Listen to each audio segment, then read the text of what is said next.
Casey, I always call you when I check in. I say, are you dating anybody? Are you in love with anybody? Has somebody slid a ring on your finger? And it's You just, always ask me I that. got to ask that. And the answer never changes. Why? Why hasn't it changed? You're such a dope woman. You're absolutely beautiful.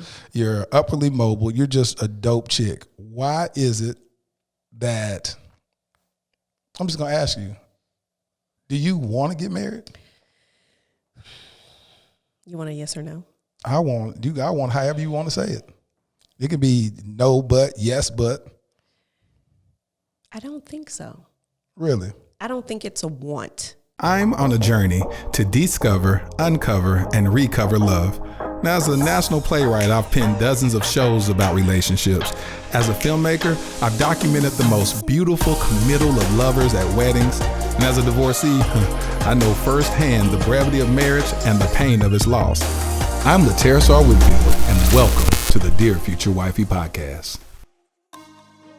Welcome to the Dear Future Wifey podcast. I'm your host, Laterra Whitfield. Today, we have an exciting guest in the studio. She's a personal friend, and I'm really looking forward to talking to her. Now, she's a 23-year media executive. She runs a crisis communications firm. She's a founder of the Lady General Foundation. She's a co-founder of Sisters of the Movement, and she started a new production and film company and also a tech company. Man, this girl, I don't even think she has time for a relationship, and that's why I have her on this podcast. Welcome to the Dear Future Wifey podcast, my homie for years, Casey Fox. How you doing? Right? Man, thank you for taking that long hike all the way to the studio. It's a nice studio. Thank you so much. Now, Casey, how do you have time to do all these initiatives? I don't have time. So how do you do it? Because you do such a great job at all of it. How do you find time to do this? You know what? Not a lot of sleep, but a really strong team. I'm going to be honest with you. It's tough. I'm tired, Bo. You tired? You tired? I'm tired as hell. So Casey, now you like on the ground with Black Lives Matter, all the initiatives that are, helping our culture receive equality in the United States. Let the people know what first brought your involvement in the Black Lives Matter movement. Trayvon Martin. And what made you decide to say, hey, I need to be involved in this? That could have been my son. That could have been my kid. That could have been my nephew. That could have been my little cousin, my neighbor. It was too close for comfort. And so when you started out back then, on what level did you initially just start out? Just a protester, protesting. And then at what point did it transition from just being a protester? Let people know, what is your role in helping these civil matters? Well, first and foremost, I'm a servant. I spent some time in the military, so everything was mission-based. So Air Force, exactly, right? Mm-hmm, yeah, correct, Air Force. And so everything was mission-based and solution-driven. Right. And so we were trained and conditioned to, if there's a problem, you need to come up with a 5-point contingency plan to solve it. Right. And so I've kind of lived my life in that manner. So after Trayvon Martin happened, I started getting more and more involved just as an activist, women's rights, civil rights, human rights. Right. And I guess about 5, maybe 6 years ago, met Lee Merritt. We became friends, partnered up, and started doing work together. Who is Lee Merritt? Very famous civil rights attorney right now. Right. Someone who's looked upon to deal with these civil matters on a larger scale. Right. And I hate there's a need for a Lee Merritt, but there is. Jackie Craig, who's a friend of mine, lives in Fort Worth, and her son was choked by a white neighbor. And when the police were called by Jacqueline and her family, Jacqueline's daughters were attacked. Really? As opposed to the guy that choked Jacqueline's son. Yep, I remember that story. And so your involvement is getting the client ready to handle this windstorm that they're thrust upon from social media and the news and all that good stuff, correct? Right. How do you feel? Like, I know that being a mother, do you find yourself being numb because you're inundated with these stories after these cases after cases. How's that affecting you emotionally and mentally? I will tell you this, and my best friend is in the studio, and she can attest to this. The first time that I truly realized that self-care was very important for me and mental health was very important for me was during the R. Kelly case. Oh, yes. And it was at that point that I realized this is a lot. This is a lot to carry. It's not just work. It's personal. It becomes very personal. Right. And if you let it, it will eat you alive. So after that case, I took about 8 months off. The stuff now, me being a girl dad, that hits really close to home with me, especially my involvement that I had with R. Kelly, coming to one of my shows and the conversations he and I had and what I witnessed firsthand. I just want to know the impact from hearing those stories, from seeing those girls, looking into their lives, seeing the impact that that monster had on them. How did that impact you? I went into it thinking that I had really thick skin, and I do. Especially from your military background. Right, but it wasn't thick enough for that. Really? This was something that it's unimaginable. Really? The things that I became privy to, the information, the things that I heard, the things that I saw with my own two eyes, the things that I witnessed navigating those cases is too much for any human being to process. Yeah. And I am going to share some of that in a book that I've got coming out called Chasing Monsters. Chasing Monsters. That's a pretty dope title. Thank you. So what's going to happen as you write this? You're going to need some therapy afterwards? Yeah. I have a therapist Good. Who's great, and she's always checking in on me to make sure that I'm taking the much needed time for myself to maintain the level of balance that I need to survive. Which is totally, totally necessary. The recent case, I got to say, which one is the recent case? Because we just had another case last night. So are you going to be involved in that in Atlanta? No. So is that one of those situations where you say no to? I think my involvement would come as a co-founder of Sisters of the Movement, which is a new organization we established in the midst of all of this turmoil. And I'm rocking with some of the dopest sisters ever to walk the face of the planet. Shantae Needham, Sandra Bland's sister. Alyssa Finley, Botham Jean's sister. Yes. Tatiana Jefferson's two sister, Ashley and Amber. Victoria Davis, who's the sister of Delrun Small. Wow. Natasha, who is the sister of Chantel Davis, who was killed in New York.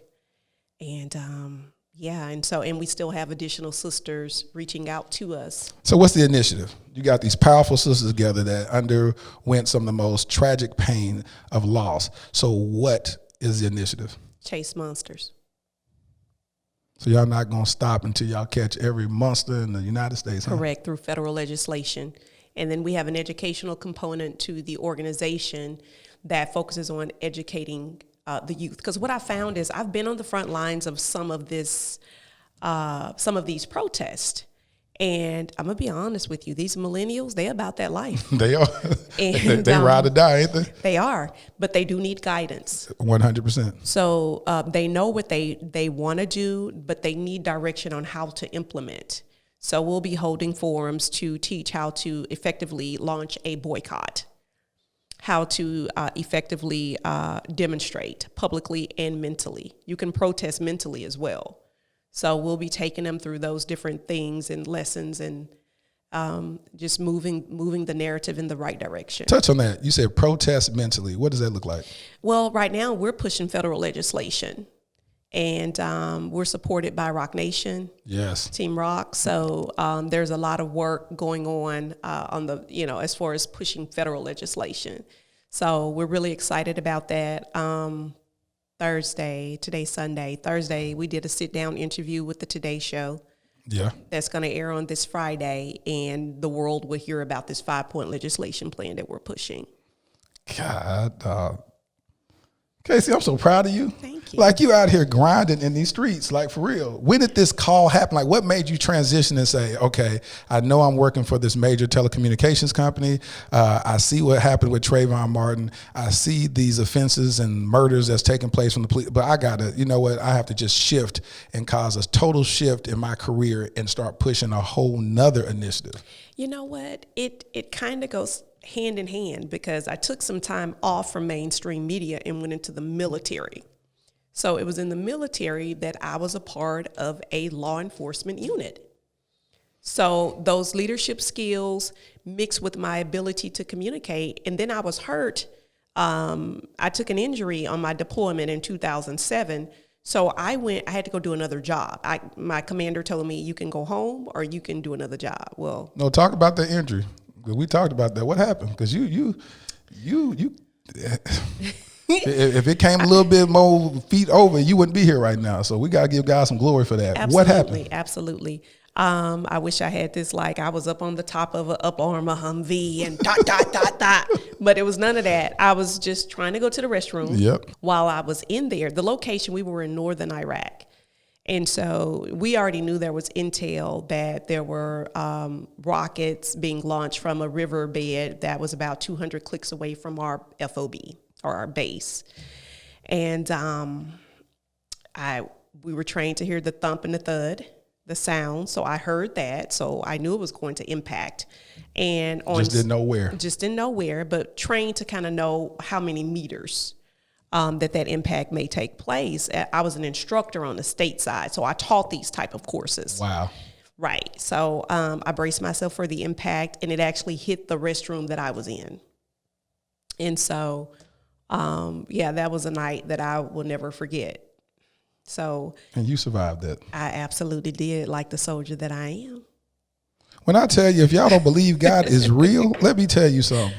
Let me tell you something. I was a rock star in the military. I know. I was pretty decorated. Yeah, you got your nice little award from General Petraeus and stuff. I sure did. I said, you give me an award, I'm going to have it as a hood ornament on my car or something. You just, I remember one day you just pulled it out. I was like, oh, yeah, I got this, and just put it right back in the closet. I was like, you're just going to just haphazardly just put that aside. I was like, what is that? Oh, that's just so nonchalant and humble about it. Yeah. It's like. But when I go back and look at the pictures, I remember that day. I was the only female there to receive that honor, which was huge for me. And I was only one of 3 Air Force servicemen. Everyone else was from the Army or, another branch of the service. So commander said you can go to actually Saudi Arabia to have MRIs and do all that, or you can get physical therapy here from the Army and go on to do another job. And I was like, I ain't going to Saudi Arabia. If I get on the plane, I'm going to the house. I'm going to the house. You understand me? So, right. And so I became a communications combat desk sergeant. And I worked for the battle captain. And I was also the liaison for the JTOC, which is the Joint Tactical Operating Center, which serviced the Army. So I was the eyes and ears for the guys. So you're looking at screens and all that stuff, all the digital stuff, watching everything take place. Thermal images, map and compass, land navigation, plotting different things. And what's so dope about God is that position is what ultimately led for you to get that award, correct? Correct. And that position gave me a lot of perspective on how to navigate very high stress environments. Yeah. I can't even count how many days I had to call for total evacuations of the base because there was a bomb in the search pit and setting up those cordons and things like that. But I received so many awards for that job. I love that job, but it was a very important job. And it gave me a different set of skills that I was able to bring back to the civilian sector. That's why I'm so cocky about my You sure are. The Lady General, everybody.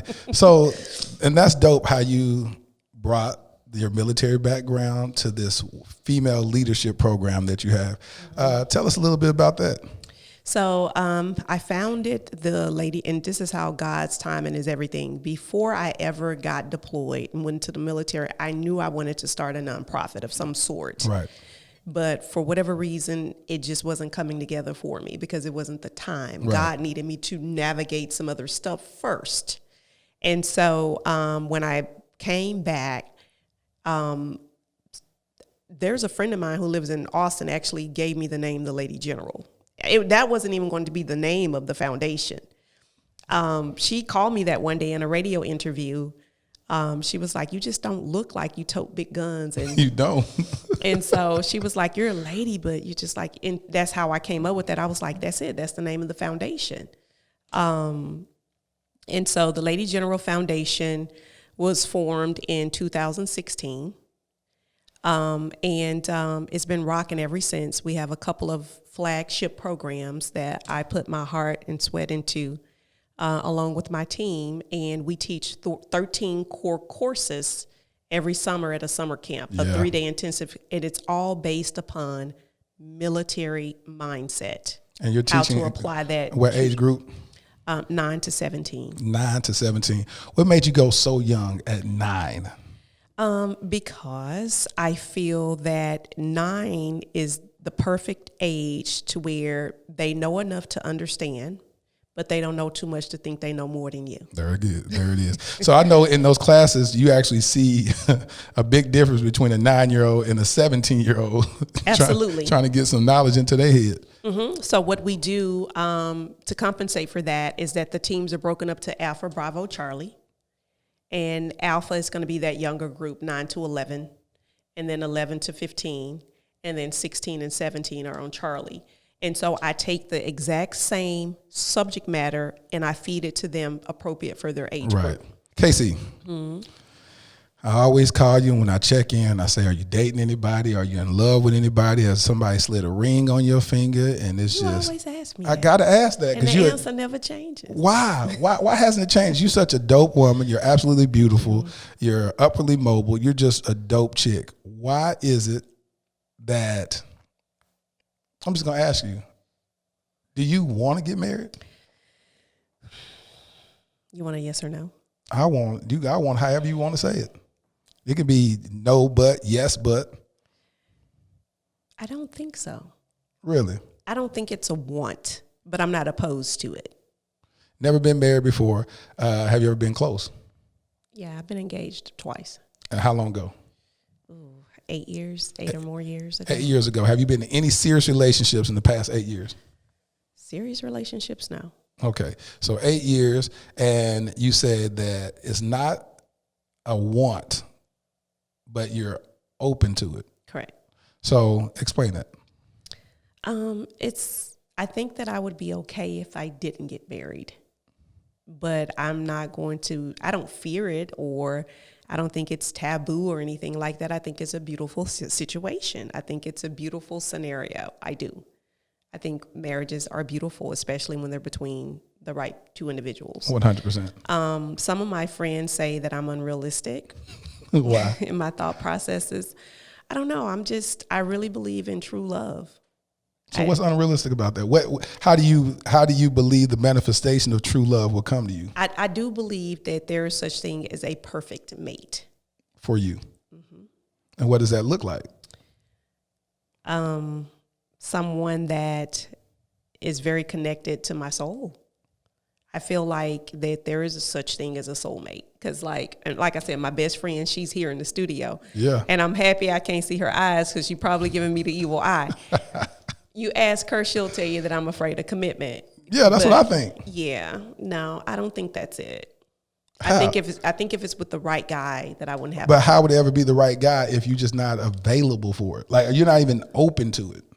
Open to receiving it. Like I don't know, a guy have to tackle you on the ground, handcuff you, and say, I'm going to sequester you for 7 days and convince you that I'm your husband. That's the only way you're going to get your attention. Because you should be like, oh, hey.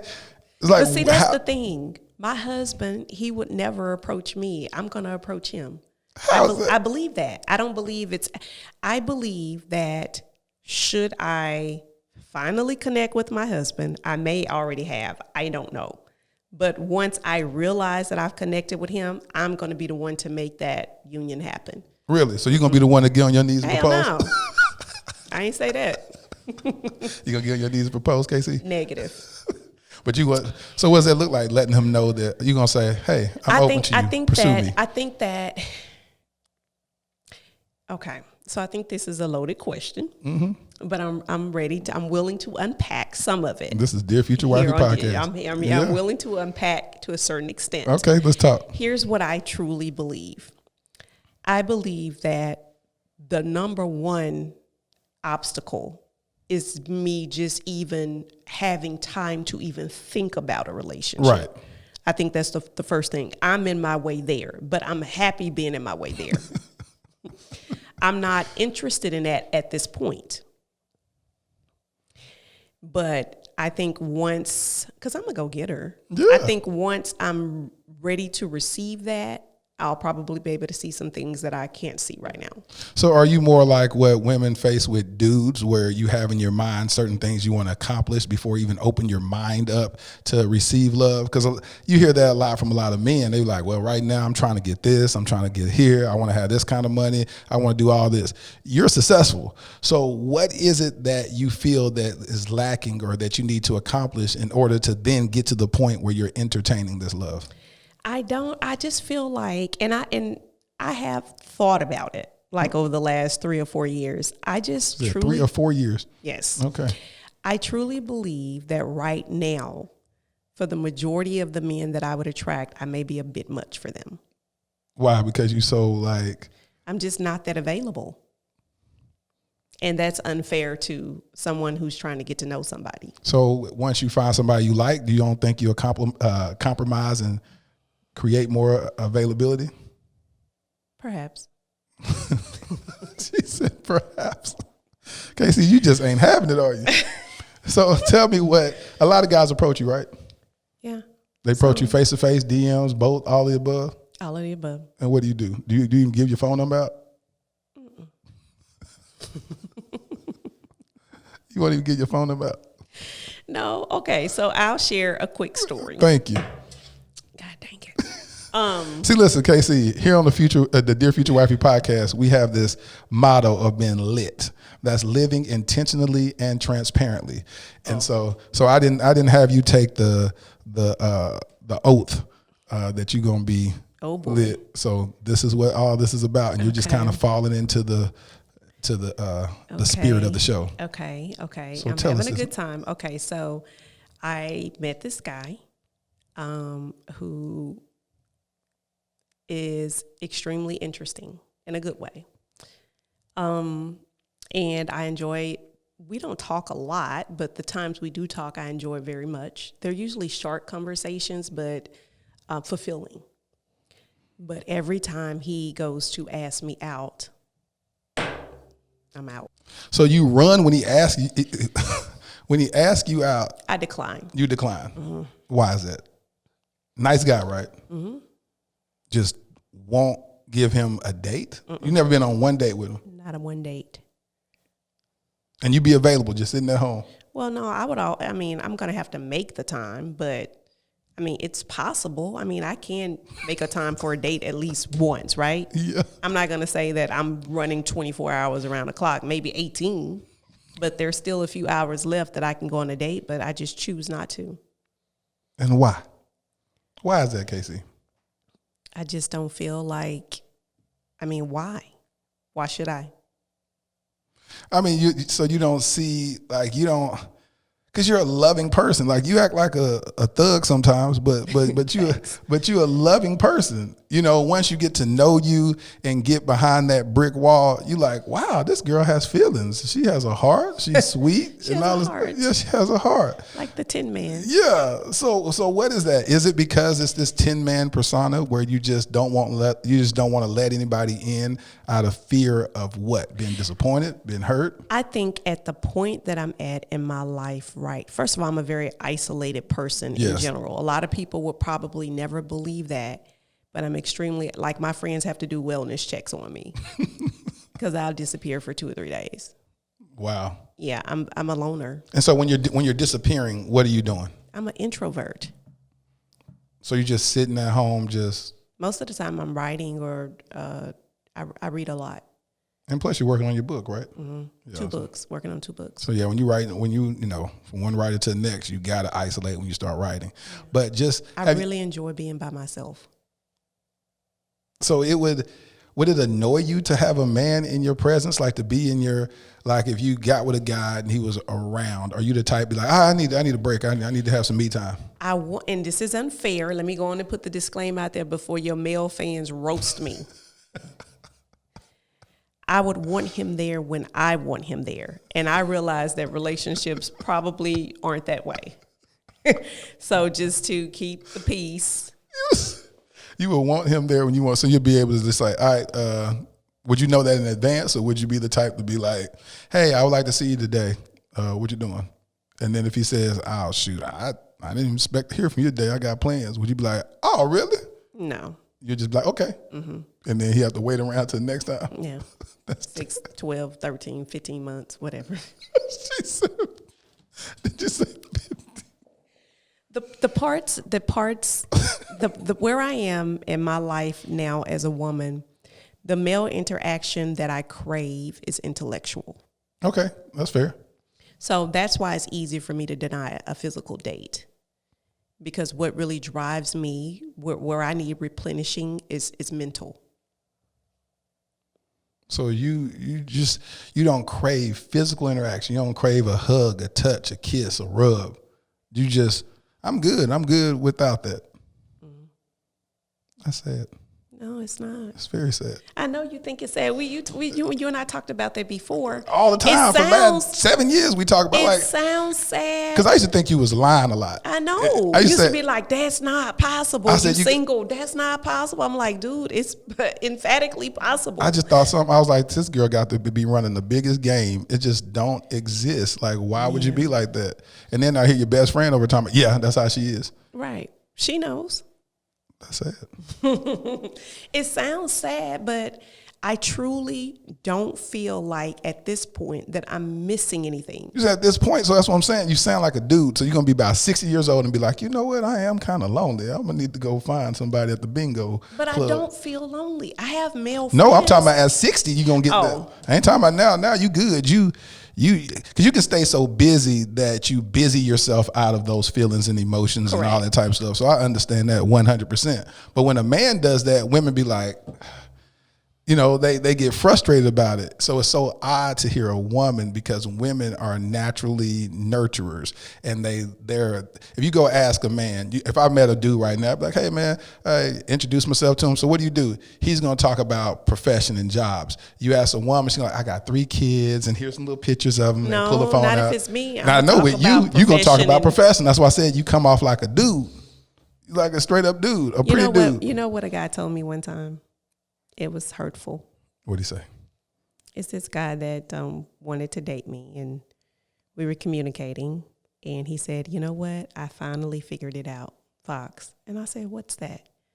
He said, you don't want a man. You want a business partner that you can sleep with when you want to. There it is. That's what he said to me. That makes sense. I was crushed. And then you got over it 30 seconds later. And then I don't even remember his name.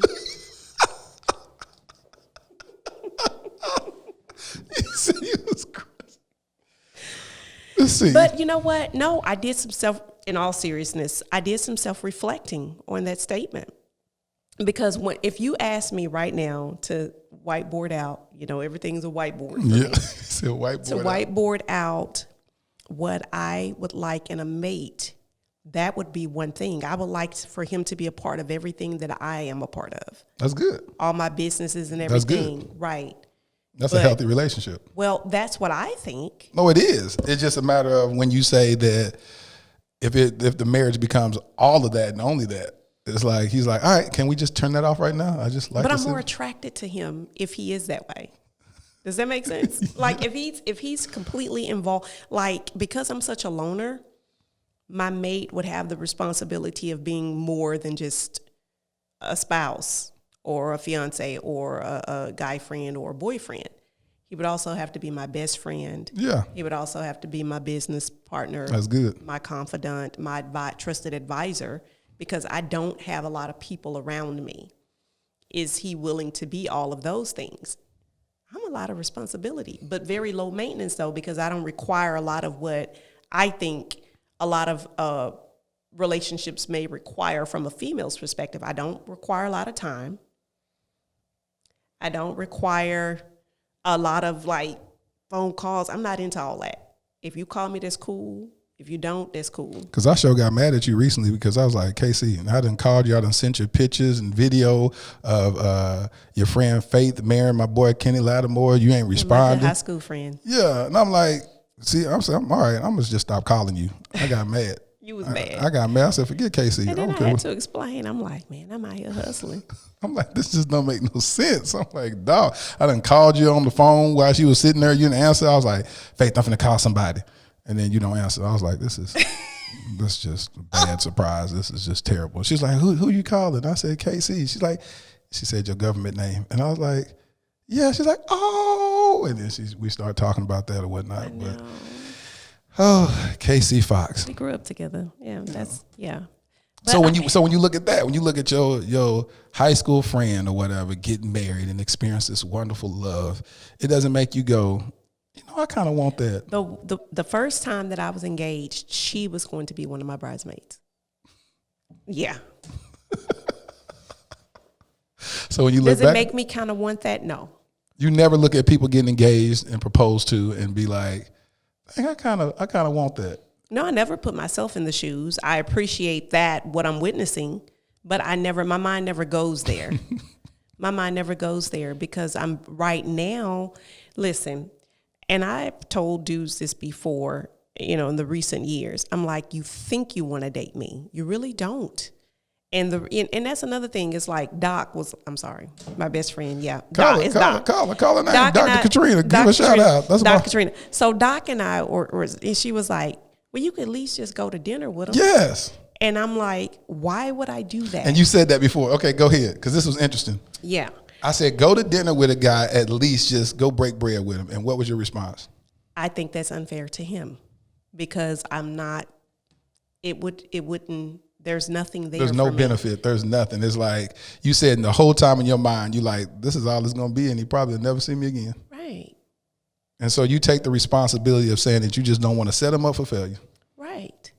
I mean, that's actually admirable. So right. Why would I do that? Why would I start spending time with a man, going on dates with him when I know I'm not going to allow it to materialize into anything? I've already made that conscious decision before we ever got in this car. I've already made that decision. So if there's been guys that have tried, like, I'm going to wear down. Exactly. Bro, no, you're not. Because I trained to be a prisoner of war. You ain't breaking me. If my mind is made when you put it like up, that, boy, that's a lot of times we always, as men, we meet women that are a little bit more challenging, and it turns us on. That alpha male, it turns us on and makes us get in high pursuit of you. But with you, I think it, like Doc said, she after 30 days, they'll be like, all right, I'm done. I can't do it. And then that's awful. And and those are the, rare occasions that I've tried to be nice because the guy was nice. The guy may have been a potential mate for me if I was in that space. Yeah, you just wasn't in that space. Right. And I can respect that. So, and I don't believe that everybody should be in a relationship. I don't believe that everybody should be married. I think that people should be honest with themselves in the place that they're in. Like right now, I'm not ready to be in a relationship. I'm in preparation to be in a relationship. I'm in preparation to be married. But marriage is something I ultimately want, and I want it within probably the next 2 years. I want to be married. You've gotten it down that meticulous. Yeah, because I know the process that I have to undergo in order to be ready. Because I want to be married. I don't want to be 50 years old trying to get married or thinking about marriage. I'm 42 years old. I'm ready to really spend. I'll say I'm looking forward to spending. First of all, I've been married before, so I know what a marriage offers, and it's something so beautiful because what I'm able to accomplish as one person with two, we can build an empire. So especially when you're like-minded. Can't you do that in a committed relationship? Yeah, but it's like what is that? I'm just gonna have a girlfriend. Like I'm a little doper than that. I want a wife. Well, talk to me about that. Oh, now you interview me. You interview me because of what? No, what you want to know? Well, talk to me about that because I've had these conversations with some of my male friends, some who have been married before and some who haven't. Is it possible, or what are your thoughts around having a life partner? Life partnership. I knew you were gonna say that. Especially at our age, how important is it to be in a marriage as opposed to have all of the things that a marriage would bring without actually the legalities of a marriage. Well, I like to compare that to someone that's a full-time employee at a job or somebody that's just a temp. You know, they look the same. You know, you can walk into a business and you can say, oh, okay, they work here. But what you don't understand, some of the benefits, I'm trying not to preach, some of the benefits that the employee has that temp will never get. You know, even the opportunities for growth and advancement, they're just not going to get. You know, they're just a temp and they're ready to be replaced at whenever time the employer decides to replace them. So I believe in covenant, and my faith is based upon the word of God. And so I understand what a covenant brings. And so I could have a girlfriend or a life partner and we can kick it until it don't work out no more. But I'd rather have a marriage, something that's solid and strong, that even if I decided to dissolve that relationship, it's a little bit more work to dissolve that, which causes you to actually be intentional about trying to maintain it and keep it. And so I want a marriage. You know, I understand that nowadays everybody has gotten to this passive mentality where it's like, oh, let's get a life partner. And sometimes I think that sounds good, but it just doesn't line up with some of my spiritual beliefs. So that that's makes sense. why. I figured that was going to be an answer. What, my faith? Yes. Like I said, it makes sense. It sounds good because it's the easy route. You know, I love it when I talk to somebody and they say they've been married for 35 years and 40 years and 50 years. And I'm like, wow, that's amazing, because what that says, like even with you, to hear how long you've worked for the company that you worked for. How many years have you been there? 19. 19 years. You know, oftentimes people don't stay with their companies that long. You know, they'll be 5 years here and they jump over here, 5 years, 2 years here, 3 years. And so as a culture, now you talk to people like a lot of the elders, they worked at their companies for 20, 30, 40 years, and then they retire from that company, but it shows their commitment. And then you look at their marriages, it resembles that. Well, in today's society, we go work at a company 5 years, go here for 2 years, go here, whatever looks better, we jump to, whatever better opportunity. So we see that reflected in our relationships. It's like, okay, we're here for about hey, somebody else over there. All right, go over here. And so you start seeing it shape the culture. And so that's my ideology about the whole thing. But when I look at you and I go, gosh, you can give 19 years to a company, what would it look like if you gave 19 years to a mate building something like that? Because you built your company tremendously. A lot of people don't even know all the stuff that you've done for the company you work for, but it hasn't gone unnoticed, which is another thing that I want to say to you, for everybody to hear. I want to thank you personally for introducing me with an opportunity for the company that you work for that gave me my first Emmy nomination. I didn't even know there was a such thing as a regional Emmy, but because you saw the work that I was doing with the homeless and you had the forethought to introduce me to your company and for them to say, hey, we would love to work with Lateris alongside of this. And then in the conversations that I had with you and the people that work there say, what you're doing is so amazing, you should submit it to the Emmys. And the first thing I said, I was like, I can't win no Emmy. Like, this is ridiculous. I'm not gonna do that. And you was like, Lateris, you don't understand the stuff that you be doing just out your big old head of yours.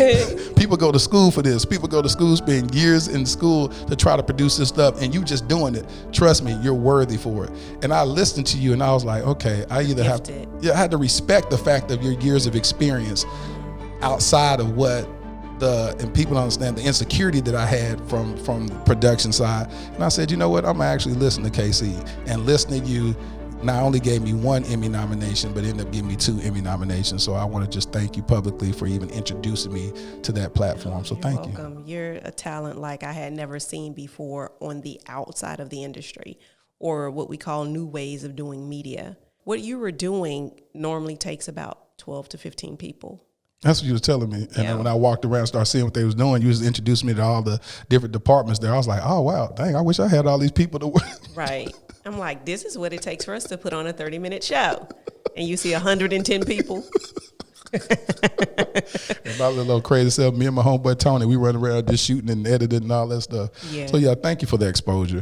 And that's what I love so much about the girls that you are influencing and the people that you're connected with, your team, is that level of influence as y'all cross-pollinate talents and ideas, that y'all going to build something amazing that's going to leave a legacy. KC, what should the title of this podcast be called? I'm a branding mastermind. Yeah. So what should this be called? Because I almost was going to name it Too Busy for Love. I wish you would. What should it be called? I didn't think about that. Let's think about We that. talked a lot about timing. We talked about timing being everything. Casey, let me tell you something. Thank you so much for taking the time out to spend some time and just keep it real with me and keep it lit. I honor you, I respect you, and I'm so proud of everything that you've been able to accomplish. Give it up for Casey Fox, y'all. Man, I really enjoyed having Casey Fox on the podcast today. So, really insightful. I love talking to different individuals about their perspective on love and relationships and marriage, and I think that she provided a very interesting outlook on love and relationships. But as always, I have to manifest my future. Dear future wifey, I've always been fascinated by grandfather clocks. As a child, I found myself lost in its ornate beauty. I would stare intensely at the towering timekeeper as the pendulum danced side to side. It's a very tranquil yet hypnotic experience. Tick, tock, tick, tock. Each sound representing a passing second of my life. I would view grandfather clocks as God standing majestically above my toddler frame. I was too young to fully appreciate the power of time. I am much older now, and time has become more valuable. My love, a spiritual clock is ticking, and at the precise time, our introduction into each other's lives will manifest in the natural. You see, nothing is by happenstance. Our introduction will come to pass. Like a symphony conductor, it will be orchestrated by God. How do I know this?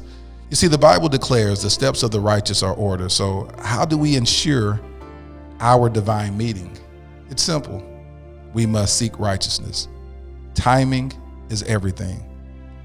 Meet me too soon, I'm half-baked and a turnoff. Meet me after God has completed his work in me, you'll be gifted with the masterpiece. Just wait. Your future hubby. Thank you for listening to the Dear Future Wifey podcast. Remember, be lit, live intentionally and transparently, and don't stop loving. Make sure to subscribe to our Dear Future Wifey YouTube channel. We're available on Apple Podcasts, Google Podcasts, Spotify, and Stitcher. We welcome your support. Simply share our podcast with your friends and family.